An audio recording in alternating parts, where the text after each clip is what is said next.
guys, ito po yung regalo ng aming 3 boys. Galing po sa aming 3 boys. Ano po ba ito? Pasensya na daw po pala muna sa wrapper. Kasi si Kuya Ivan ang nagbalot. Kakaibang pagra-wrapper daw po. Ayun, bukas pa nga po. Pero ano po ba ito? Buksan natin ang regalo sa amin ni Daddy Masyo ni Kuya Ivan, ni Kuya Ayan, ni Tantan.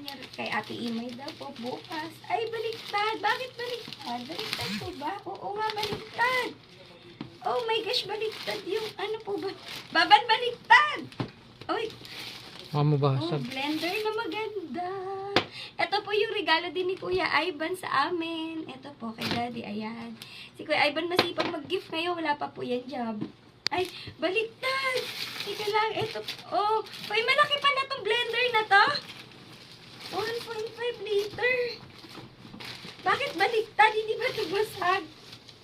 Pwede itong buksan na. Sana hindi pink-pink pa to. Sana blue or black. Tingnan nga natin. Siguro naman hindi to pink. Tingnan nga natin.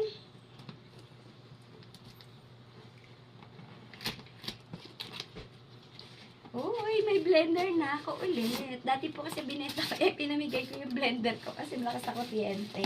Since may work na naman po si Ate Imay at magkaka-work si Kuya Ivan, may pambayad na akong kuryente. Ang ganda, black! Black kaya, Kuya, hindi naman pink. Ang ganda. Ayan, makakapag-shake na tayo sa bakasyon. Tapos makakapagawa na ako ng mga fruit shake. Kasi si Daddy, papainumin natin laging fruit shake. Ang ganda niya. Oh. Na-testing mo na to? Na-testing niyo to, 3 boys? I love you, 3 boys. Oh, ang ganda, no po.